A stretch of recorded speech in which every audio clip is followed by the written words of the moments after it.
আসসালামু আলাইকুম। Oracle plsql টিউটোরিয়ালে আপনাদের সবাইকে স্বাগতম। আমার চ্যানেলের ভিডিওগুলো যদি আপনাদের ভালো লেগে থাকে তাহলে অবশ্যই সাবস্ক্রাইব করবেন। আর নতুন কোনো বিষয় কোয়ারি থাকলে অবশ্যই কমেন্ট অথবা মেইল করে আমাকে জানাতে পারেন। তো আজকের টপিকস হলো আমাদের plsql এর সবচেয়ে গুরুত্বপূর্ণ একটি topics basic loop, while loop, for loop. আজকে আমরা এই ৩ টা লুপ নিয়ে খুব সুন্দরভাবে শিখব। একেবারে ভেঙে, ভেঙে শিখব।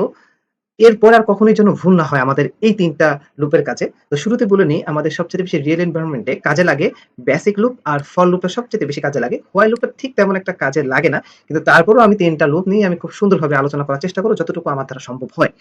ওকে, তাহলে শুরু করা যাক। তো আমি আমার SQL প্লাসটা ওপেন করে নিলাম। SQL প্লাসটা ওপেন করে নিয়ে আমি প্রথমত কাজ করব হচ্ছে হলো আমাদের বেসিক লুপ নিয়ে। তো বেসিক লুপ নিয়ে কাজ করার জন্য আমাকে যে কাজটা করতে হবে, তো আমাদের plsql ব্লক যেভাবে আমরা লিখি ডিক্লেয়ার করি, বিগিন করি, তারপরে ইন্ট করি। কিন্তু এই জায়গাটা একটা ছোট্ট একটা কাজ করি, সেটা হলো বিগিন এবং ইন্টের মাঝে একটা লব করি। লবটা কি করি সেটা আমি পরে বলতেছি। তো এই জায়গাটা হলো সিনট্যাক্সটা হলো আমরা লব করব এবং লবটাকে ইন্ট করে দেব, ইন্ট লব। তো এই এই জিনিসটা একটু ভালো করে মনে রাখা দরকার। তো সাধারণভাবে আমরা PLSQL লেখার সময় ডিক্লেয়ার সেকশনে আমরা একটা ভেরিয়েবল ডিক্লেয়ার করি। ঠিক সেম আমরা একটা সিম্পল একটা ভেরিয়েবল ডিক্লেয়ার করলাম, ভেরিয়েবলের নাম দিলাম x, তার ডাটা টাইপ এবং তার একটা ভ্যালু অ্যাসাইন করলাম 0। বিগিন সেকশনে এসে আমি কি করলাম? বিগিন সেকশনে এসে আমি লব শুরু করলাম। এই যে সাধারণভাবে লব লেখা থাকলে মানে বোঝাচ্ছে এটা একটা বেসিক লব। তো লব শুরু করলাম, তারপরে আমি ভেরিয়েবলটাকে কল করে আমি বলতেছি x, x এর ভ্যালু হবে x প্লাস 1। ওকে, তারপরে বলছে ডিবিএমএস আউটপুট আমি দেখার জন্য। কিন্তু ডিবিএমএস আউটপুট আমাকে কতটুকু দেখাবে সেটা একটা রেঞ্জ আমি নিচে ধরিয়ে দিচ্ছি যে এক্সিট রেঞ্জ যখন 5 এক্স এর চাইতে যখন বড় হয়ে যাবে।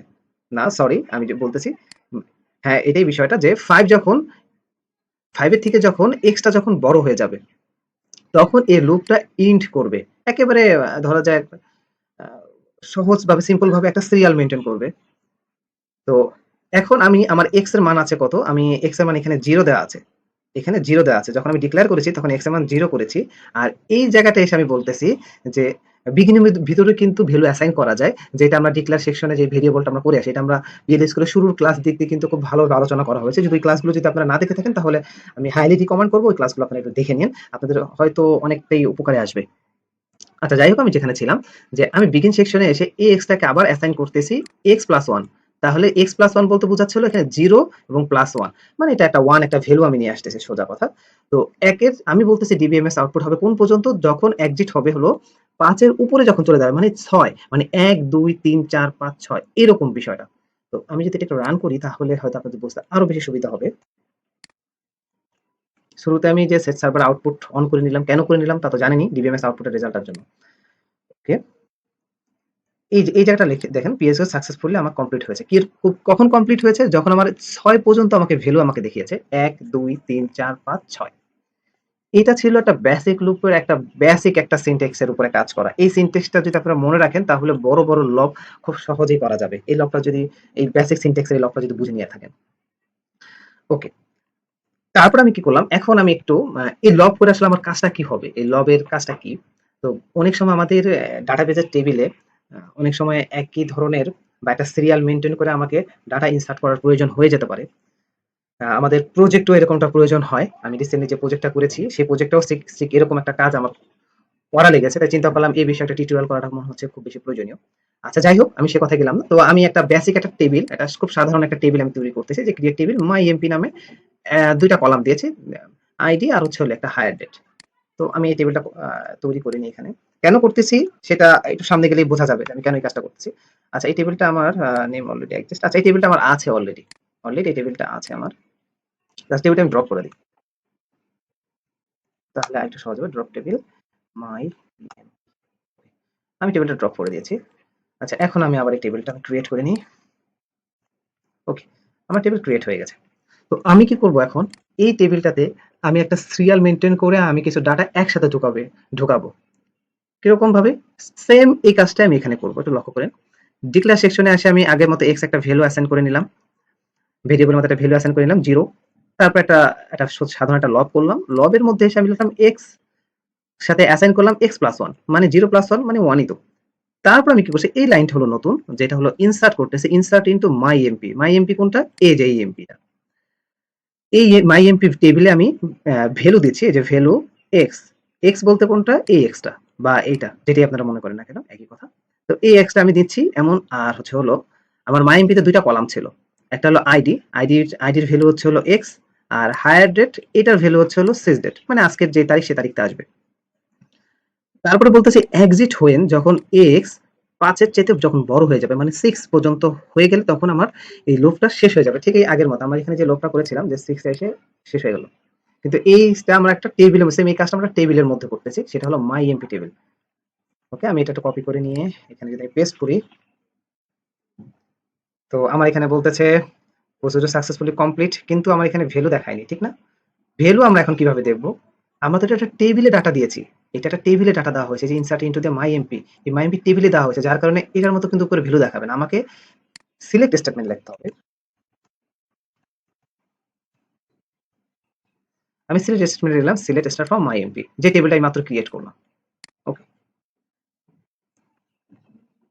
আইডি, হায়ার ডেট, যেখানে ৬টা রো হচ্ছে হলো ক্রিয়েট হয়েছে, 6 রো ক্রিয়েট। আমি কিন্তু মাত্র টেবিলটা ক্রিয়েট করেছি, সুতরাং এটা কোনো ডাটা ছিল না।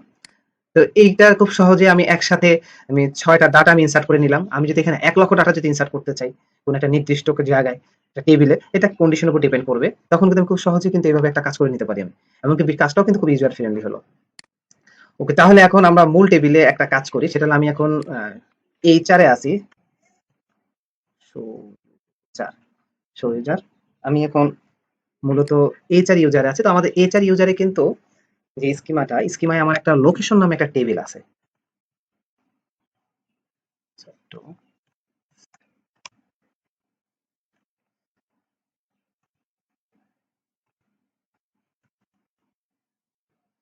ওকে, আমি লোকেশন নামে যে টেবিলটা আমি দেখতেছি, আমার লোকেশন নামে একটা টেবিল আছে। সেই টেবিলের আমি টেবিলের একটা ভিউটা দেখে নিলাম কি অবস্থা আছে, যেখানে লোকেশন আইডি আছে, স্টেট অ্যাড্রেস আছে, postal code, city, state Providence, তারপরে আছে হলো সর্বশেষ কান্ট্রি আইডি। ওকে, তো আমরা এইটার উপর সেম এরকম একটা কাজ করব, যেখানে একসাথে একটা ইনসার্ট করব।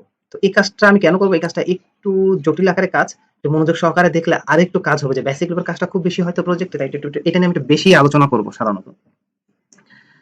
তো এই কাজটা করার জন্য আমি এখানে চাচ্ছি কিছু ভ্যালু আমি করব, ইনসার্ট করব। তো আমি ভ্যালু ইনসার্ট করার আগে আমি একটু এটাকে একটু দেখে আসি যে আমার এখানে কি কি ভ্যালু আছে। Select star locations. তো একটু সেট লাইন করে আসি, তাহলে ডাটাগুলো দেখতে সুবিধা হবে। Setlines, আচ্ছা।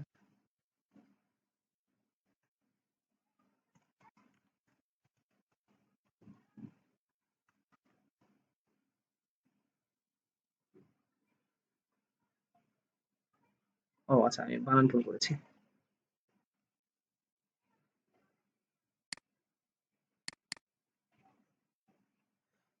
এখানে আমরা দেখতে পাচ্ছি আমাদের সর্বমোট ২৩টা রো সিলেক্টেড দেখাচ্ছে। তো এই জায়গাটা আমরা মূলত একটা ইনসার্ট করব। ইনসার্টটা কিভাবে করব, আমি ডিক্লেয়ার সেকশনে এটা লক্ষ্য করি ভালোভাবে। আমি ডিক্লেয়ার সেকশনে আমি সর্বমোট ৪টা ভেরিয়েবল দিয়েছি। ৪টা ভেরিয়েবলের মধ্যে আমি বলতেছি হলো ভি কান্ট্রি আইডি, মানে কোন কান্ট্রি আইডি, এই যে এই কান্ট্রি আইডিটা, এখানে যে টেবিলে যে কলামগুলো ছিল সেই কলামের কান্ট্রি আইডিটা। কান্ট্রি আইডি হচ্ছে হলো আমি অ্যাসাইন করলাম সিএ নামে। সিএ নামে আমার একটা আছে, কান্ট্রি আইডি আছে, অবশ্যই আছে। আমরা একটু দেখে আসি, এই যে সিএ কান্ট্রি আইডি গুলো। তো এই কান্ট্রি আইডিতে, এই কান্ট্রি আইডি হলো এখানে অ্যাসাইন করে, এই ভেরিয়েবলের মধ্যে সেম এই কান্ট্রি আইডিটাকে অ্যাসাইন করে নিচ্ছে। তো অ্যাসাইন কিভাবে করতেছে, একটা পার্সেন্টেজ অ্যাট্রিবিউট ব্যবহার করেছে। পার্সেন্টেজ অ্যাট্রিবিউট কি, এটা নিয়ে আমাদের এর আগের ক্লাসগুলোতে আলোচনা করেছে, এটা দেখে নিতে পারেন। তারপরে হচ্ছে হলো আরেকটা ভ্যালু অ্যাসাইন করা হয়েছে, ডিক্লেয়ার করা হয়েছে। ডিক্লেয়ারে এখানে একটা ডাটা টাইপ দেওয়া হয়েছে পার্সেন্ট টাইপ দিয়ে। পার্সেন্ট টাইপকে লোকেশন আইডির মতো করে, তার আগেরটা কি ছিল, কান্ট্রি আইডির মতো করে, মানে এই টেবিলে কান্ট্রি আইডির মতো করে। তারপর ভি আন্ডারস্কোর কান্ট্রি আইডি। তারপর এই আরেকটা, এইটা একটু লক্ষ্য করি, ভি আন্ডারস্কোর নিউ আন্ডারস্কোর সিটিতে আমি মন্ট্রিয়াল নামে একটা হচ্ছে হলো সিটি আমি অ্যাসাইন করেছি, যে এই সিটিটা আছে, যে সিটিটা আমাদের এই ডাটা পেজে আছে। তারপর আমি বিগিন সেকশনে এসে আমি একটা সিলেক্ট স্টেটমেন্ট লিখলাম। সিলেক্ট স্টেটমেন্টটা কি, সিলেক্ট ম্যাক্স লোকেশন আইডি, মানে বড় লোকেশন আইডিটা ইনটু রাখলাম আমরা হচ্ছে হলো এই ভেরিয়েবলের মধ্যে ভি আন্ডারস্কোর লগ, যেটা এখানে ছিল, ফ্রম লোকেশন টেবিল।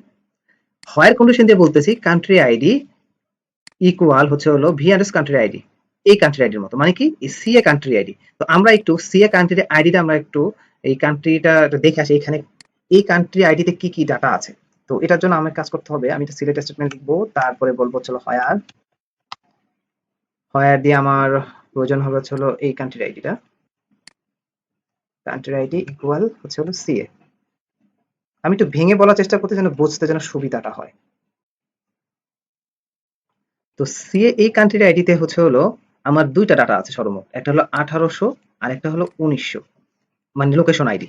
এই লোকেশন আইডি হলো একটা 1800 একটা 1900, তার সবচেয়ে বড়টা কি 1900, ঠিক এই কথাটা এখানে বলছে যে ম্যাক্স লোকেশন আইডি, মানে সর্বোচ্চ লোকেশন আইডিটা। ওকে, তো এতটুকু আমরা বুঝে ফেললাম যে এই কথাটুকুই বলেছে, এই জায়গা যা আছে যে ডাটাটা আছে এই ডাটাটার কথা বলেছে। এখন এই ডাটাটার মধ্যে কি কাজ করবে মূলত, এইটা হচ্ছে এই ইনসার্টটা এখানে বলা হয়েছে। কিভাবে বলা হয়েছে, লব করে বলা হয়েছে। লব করা হয়েছিল ইনসার্ট ইনটু লোকেশনস, লোকেশন দিয়ে বলা হচ্ছে এই আমার তিনটা কলামের নাম দেওয়া হয়েছে, তারপরে ভ্যালু অ্যাসাইন করা হয়েছে। ভ্যালু অ্যাসাইনটা কিভাবে করা হয়েছে, V underscore lock ID plus V underscore counter. তো এই দুইটা ভেরিয়েবল আমরা উপরে একটু দেখে আসি। উপরে আমাদের বলা হয়েছে এই যে লোকে এইটা, আর হচ্ছে ভি আন্ডারস্কোর কাউন্টার আইডি। তো এইটা তো প্লাস কেন দেওয়া হয়েছে আমরা এটা রান করার সব পরে আমরা খুব সুন্দরভাবে বুঝে ফেলবো। তো তারপরে ভি আন্ডারস্কোর নিউ সিটি, মানে হচ্ছে এই সিটি হচ্ছে ভ্যালু এটা। তো নিউ সিটি কি ছিল আমাদের, এই যেটা ছিল। তো অটোমেটিক্যালি এই ভ্যালুটাই কিন্তু এই সিটিতে চলে আসলো। তারপরে কাউন্টার আইডি, কাউন্টার আইডিকে ভ্যালু দেওয়া হয়েছিল ভি আন্ডারস্কোর কাউন্টার আইডি। তো ভি আন্ডারস্কোর কাউন্টার আইডিতে কিন্তু ভ্যালু অ্যাসাইন করা ছিল সিএ। তাহলে আমাদের মূলত নতুন ভ্যালু আসবে হলো এই জায়গাটায়। এই জায়গাটায় কিভাবে ভ্যালু আসবে আমরা দেখি। এই জায়গাটায় দেখেন ভি আন্ডারস্কোর কাউন্টার আইডি, এই যে V underscore counter ID K assign করা হচ্ছে +1 দিয়ে, মানে 1 থেকে শুরু হবে, 1 থেকে একটা জিনিস প্লাস হবে। প্লাস হবে কিভাবে, এই যে ম্যাক্স যে কাউন্ট যে লোকেশন আইডিটা ছিল এই যে 1900, এই লোকেশন আইডিটার সাথে হলো 1 করে যোগ হবে। তো 1 করে যোগ হয়ে এই 1 করে যে যোগ হবে, 1 করে যোগ হয়ে কোথায় যে শেষ হবে সেটা আমরা বলে দিচ্ছি exit when V underscore counter, এই যে ভি আন্ডারস্কোর কাউন্টার যখন 3 এর উপরে যখন চলে যাবে তখনই এটার এই লবটা শেষ হবে। মানে হচ্ছে আমি এখন আমরা বুঝতে পারতেছি যেটা হচ্ছে 1900 পরে আমরা 1900 1 2 3 এরকম আরো তিনটা ডাটা আমার এখানে ইনসার্ট হবে। তো এটা আমরা কপি করে এখানে যদি রান করি, তো আমাদের প্রসিডিউর সাকসেসফুল দেখাচ্ছে। প্রসিডিউর সাকসেসফুল করার পরে আমরা এখন একটু সেম এই স্টেটমেন্টটা আমরা একটু চালায় দেখি আমার আসলে কাজ হয়েছে কিনা আমরা বুঝতে পারবো। জি, আমাদের সর্বোচ্চ ভ্যালু ছিল কিন্তু 1900, ঠিক তারপরে আরো তিনটা যোগ হয়েছে যে 1901 1902 আর 1903, বাংলা ইংলিশ মিলিয়ে বললাম আর কি। যাই হোক, তো আমাদের মূল যে বিষয়টা বোঝার ছিল, তো এই যে আমাদের সবগুলো কিন্তু সিএ, কাউন্টার আইডি কিন্তু সিএ ছিল, সি আমরা করে নিয়েছিলাম। আর সিটি কিন্তু আমরা প্রত্যেকটাই কিন্তু এই তিনটাতে কিন্তু এগুলোই কিন্তু অ্যাসাইন করেছিলাম মন্ত্রাল। এই ছিল মোটামুটি একটা বেসিক লোপের কাজ। একটা বড় একটা সিনট্যাক্স আমি বোঝানোর চেষ্টা করছি। এই সিনট্যাক্সটা একটু ভালোভাবে লক্ষ্য করে নিজে নিজে লিখে যদি প্র্যাকটিস করা হয় তাহলে আশা করি এটা বোঝাটা খুব বেশি একটা কঠিন হবে না আপনাদের জন্য। তো এখন আমরা চলে যাব হচ্ছে হলো হোয়াইল লুপ নিয়ে। হোয়াইল লুপটা খুবই সহজ, একদম বেসিক লুপের কিছুটা বেসিক লুপের মতোই। অনেকে এই কাজটা করার সময় অনেকে কনফিউজ হয়ে যায়, কনফিউজ হওয়ার কিছুই নেই। আমরা বেসিক লুপটা কিভাবে করব, আচ্ছা তার আগে আমরা একটা হোয়াইল লুপটা আবার একটু এখানে রান করে রাখি যেন আপনাদের বুঝতে যেন একটু সহজ হয়। তো আমরা এই যে প্রথম যে বেসিক লুপে যে কাজটা করেছিলাম, তো এটা এটা কাজটা করাতে কি হয়েছে, আমাকে 6 পর্যন্ত আমাকে ভ্যালু দিয়েছে। তো আমরা এখানে লেস দেন না গ্রেটার দেন ব্যবহার করেছি, এটা তো আপনারা অবশ্যই হয়তো খেয়াল করেছেন এই জায়গাটা। ঠিক এটার উল্টো হবে হলো হোয়াইল লুপে, যে এই যে আমরা এই জায়গাটা বলতেছি ডিক্লেয়ার সেকশনে ঠিক আগের মতোই, এখানে যেরকম এখানে যেরকম ডিক্লেয়ার করেছিলাম ঠিক সেম এভাবে আমরা এটা ডিক্লেয়ার করলাম হোয়াইল লুপে এসে। তারপরে হোয়াইল করতেছি হলো যখন 5 এর যখন ছোট থাকবে এক্স, 5 এর যখন ছোট থাকবে এক্স তখন পর্যন্ত একটা হোয়াইল করবে, হোয়াইল লুপটা করবে। তো হোয়াইল লুপের হোয়াইল তারপরে লুপ মাঝখানে যেটা সেটা হলো স্টেটমেন্ট, ঠিক আছে। তো এক্স দিয়ে আমি অ্যাসাইন করতেছি এক্স প্লাস ওয়ান, মানে হচ্ছে হলো জিরোর সাথে ওয়ান করতেছি, ডিবিএমএস আউটপুট আর ইন্ট লুপ। তো আমার এই যে একটা রেজাল্ট কি আসবে সেটা আমরা একটা লক্ষ্য করি। 5 এর ছোট কিন্তু বলে দিয়েছি এক্স, মানে 5 অথবা 5 এর ছোট এরকম হবে বিষয়টা, মানে 5 পর্যন্ত হচ্ছে হলো আমাকে রেজাল্ট দেখাবে। তো আমরা যদি এটাকে এখানে যদি রান করে নিই, ইয়েস, এই হচ্ছে হলো হোয়াইল লুপের একদম বেসিক একটা কাজ। এই কাজটা একটু ভালোভাবে প্র্যাকটিস করলে ঠিক আমরা এটার মতো করে যে কোনো স্টেটমেন্ট আমরা চালাতে পারবো হোয়াইল লুপ। যেহেতু হোয়াইল লুপটা খুব বেশি একটা ব্যবহার হয় না, তাই আমি বেসিকটা নিয়ে আলোচনা করে নিলাম। যদি আপনাদের যদি বড় কোনো কোয়ারি করতে যদি অসুবিধা হয়, তাহলে অবশ্যই আমাকে মেইল করতে পারেন। আমি খুব দ্রুত অ্যান্সার করার চেষ্টা করব, যদি আমার দ্বারা সম্ভব হয়। ওকে, তারপর আমাদের ফর লুপ। ফর লুপটা খুবই সহজ। এটা খুবই ভালোই মোটামুটি ব্যবহার হয় আমাদের। ফর লুপ আমরা কি করলাম? ডিক্লেয়ার সেকশনে ঠিক বেসিক বা হোয়াইল লুপের মতো করে একটা ভ্যালু, একটা ডিক্লেয়ার দিয়ে একটা ভ্যালু অ্যাসাইন করলাম ভেরিয়েবলের মধ্যে। তারপরে বিগিন সেকশনে এসে আমরা বললাম ফর এক্স মানে এই ভেরিয়েবল ইন 1 থেকে হচ্ছে হলো 5, মাঝখানে 2টা কমা। এখানে 2টা কমার জায়গায় আমি যদি আরো বেশি দিয়ে দেই, লাভ নাই। এটা ভুল হবে, সিনট্যাক্সটা হবে না। এটা সিনট্যাক্সটা হলো 2টা পয়েন্ট, একটা হবে ফুল স্টপের মতো, যেটা আরকি। তারপর হচ্ছে হলো 5, এর মানে হচ্ছে এখানে একটা রেঞ্জ চলে আসতেছে, যেরকম আমরা স্কুলে যেমন বিটুইন এর কাজ করেছিলাম না, বিটুইন 5,000 এন্ড 10,000, মানে 5,000 থেকে 10,000 এর মধ্যে, ঠিক কাজটা এইরকমই, যে 1 থেকে 5 এর 1 থেকে 5 এর মধ্যে হলো লব করবে, এর বাহিরে না। তো ডিবিএমএস আউটপুট এক্স, তাহলে কতটুকু লব হলো সেটা আমরা দেখে নিব। তো অবশ্যই 1 থেকে 5 পর্যন্তই হবে। ঠিক আছে, 1 থেকে 5 পর্যন্ত আমাকে লক করেছে। এই হচ্ছিল ফর লুপের কাজ। তো আসলে মূলত কাজ করার ক্ষেত্রে পরবর্তীতে বোঝা যায় আসলে আমি কখন হোয়াইল লুপ ব্যবহার করব, কখন ফর লুপ ব্যবহার করব, তারপরে কখন আমি বেসিক লুপটা ব্যবহার করব, এটা কাজ করার ক্ষেত্রে চলে আসবে খুব ইজিলি। আগে হলো এই রকমের সিম্পল কিছু সিনট্যাক্স আমাদের প্র্যাকটিসে রাখা উচিত। তাহলে বড় সিনট্যাক্স নিয়ে কাজ করার সময়, বড় কোড নিয়ে কাজ করার সময় আমাদের কাজটা খুব ইজি হবে। তো আমি বলবো হচ্ছে হলো, বিশেষ করে এই বেসিক যে লুপটা আমি দেখিয়েছি শুরুতে, এই বেসিক লুপের এই অংশটা খুব ভালোভাবে প্র্যাকটিস করার জন্য। এটা যদি ভালোভাবে প্র্যাকটিস হয়ে যায়, তাহলে বাকি কাজগুলো একেবারে ইজিলি হয়ে যাবে, খুব বেশি একটা কষ্ট হবে না। ওকে, আজকে এই ছিল আমার ভিডিও এখন পর্যন্ত। আমি PLSQL নিয়ে পুরো টিউটোরিয়ালটাই আমি সাজানোর চেষ্টা করব ওরাকলের বইয়ের অনুযায়ী। আপনাদের আশা করি এটা খুব হেল্পফুল হবে। আবারও বলছি, যদি চ্যানেলটি যদি ভালো লেগে থাকে তাহলে অবশ্যই সাবস্ক্রাইব করবেন। একেবারে নতুন একটা চ্যানেল, হয়তো আপনার শুরুতে দেখতে পারছেন খুব কম সাবস্ক্রাইবার, কম ভিউ, সবকিছুই আস্তে আস্তে বাড়বে আপনাদের সাপোর্টের কারণে। তো আপনারা সাথেই থাকবেন, সুস্থ থাকবেন। আল্লাহ হাফেজ, আসসালামু আলাইকুম।